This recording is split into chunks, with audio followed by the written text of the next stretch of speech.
Guys, go watch the video at the other end of this link, and then come back. That'll give you the context with which I approached this game. It took me a long time to finish Shadow of the Tomb Raider. By comparison, I finished the 2013 reboot and Rise of the Tomb Raider in about a week each. Those games enraptured me, and I couldn't stop till I finished them. That was down to a masterful combination of excellent storytelling, brilliant gameplay, and sky-high production values. But Shadow of the Tomb Raider lost my attention quickly. It's not a bad game necessarily, but man, it sure did let me down. My expectations were sky-high, there's no doubt. Shadow of the Tomb Raider does a lot of things right, and probably didn't necessarily deserve to be ignored like I ignored it. The opening chapters of the game did have me intrigued, and you can go watch this video at the other end of this link if you want a bit of proof of that. But then I got to the first little town area, and yeah, I started running into issues. But let's talk about what the game did well before we get into that. The gameplay of Shadow of the Tomb Raider is very good. It's got a lovely balance of polished stealth, predictable yet exciting action, reasonably deep customization, and competent third-person platforming. It feels very refined, and I think the reason why is pretty easy to see. It's exactly the same as Rise of the Tomb Raider, which was a refinement of the excellent gameplay in the 2013 Tomb Raider. Crystal Dynamics, with the assistance of the Uncharted franchise, did great legwork getting those tropes situated in the first two games, and Eidos-Montreal just added a few little tweaks to open up their maps a bit more. To be clear, this is not a complaint. If it ain't broke, don't fix it. There was no need to change the gameplay from Rise of the Tomb Raider, it was already excellent.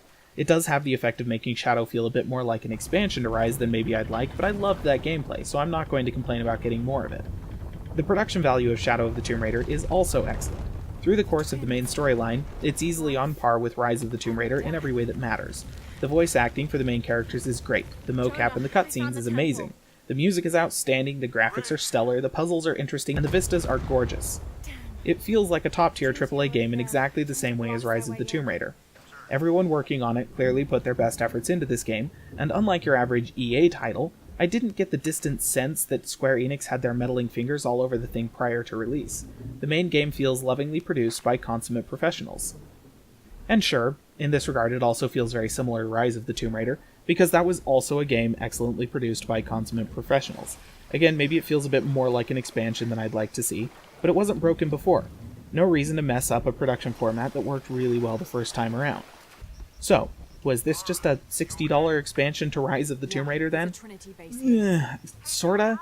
But no, let me explain. An expansion, or DLC pack as we're calling them these days, may add some new story, or a new game mode, in the same engine, and in that way, that's kind of what Shadow feels like. More story built off of Rise in the same engine. But it's a lot of new story, and considering there's also an enormous number of side quests and collectibles to go through, just like the last two games, maybe the price is justified? But it's all that material intended to fill the game out where I started to have problems. The writing and story was not as strong as I had expected. There's a real chance that's because of the switch from Crystal Dynamics to Eidos-Montreal as the primary developer this go-round. Lara's character arc is just okay. Not nearly as engaging as the last two games. But they do take her through new territory, and she does react logically to most situations. It works fine, and the last third of the story does redeem the middle third somewhat. The cast of characters around her is less interesting than in previous games, but they're not terrible either, and I appreciate that all of the Trinity soldiers you're killing now know who Lara Croft is. She's famous as an archaeologist, somehow, but among their ranks, she's famous as the horrifying one-woman murder machine Rise of the Tomb Raider turned her into. That consistency was great, and I do appreciate that the game fits into the trilogy so nicely. And I mean, let's just take a second to appreciate how much of a badass Lara Croft really is.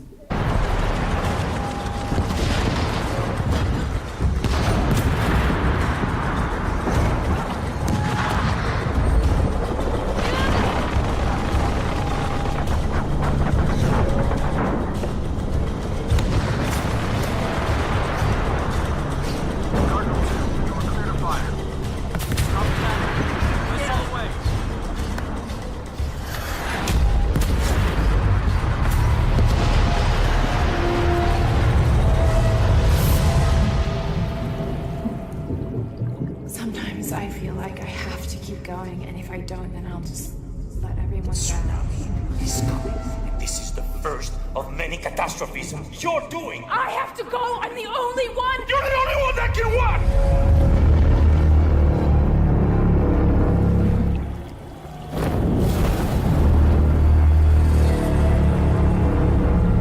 But outside the main story, the good writing stops. The dialogue itself is occasionally just garbage, even in the main storyline sometimes, but the side quests are a complete write-off.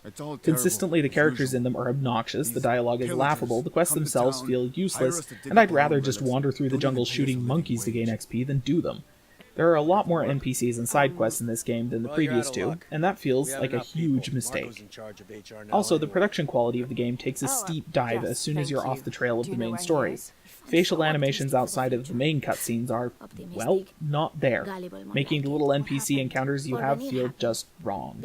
Even the voice acting in those sequences is kind of terrible, and Lara herself sounds as disinterested in the characterless mannequins those side quests come from as I am.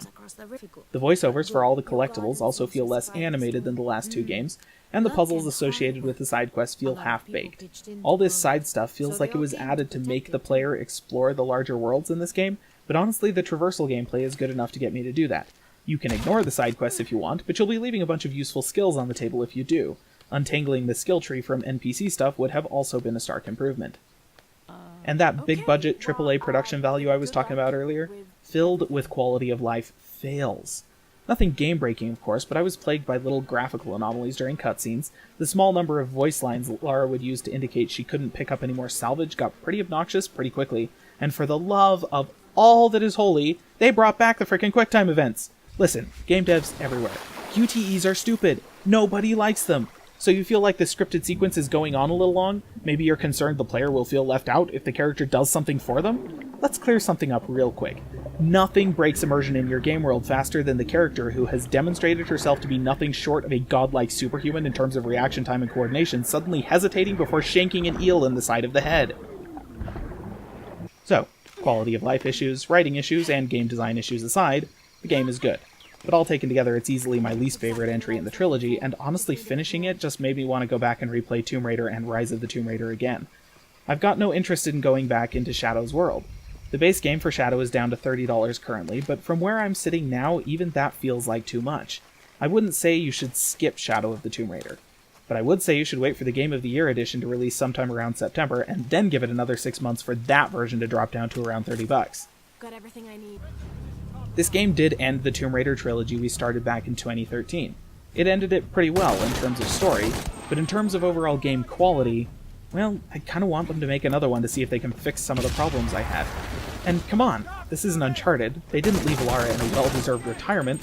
They left her where she was when we first saw her decades ago, at the beginning of an awesome career. She still needs to go get that T-Rex head mounted to her wall.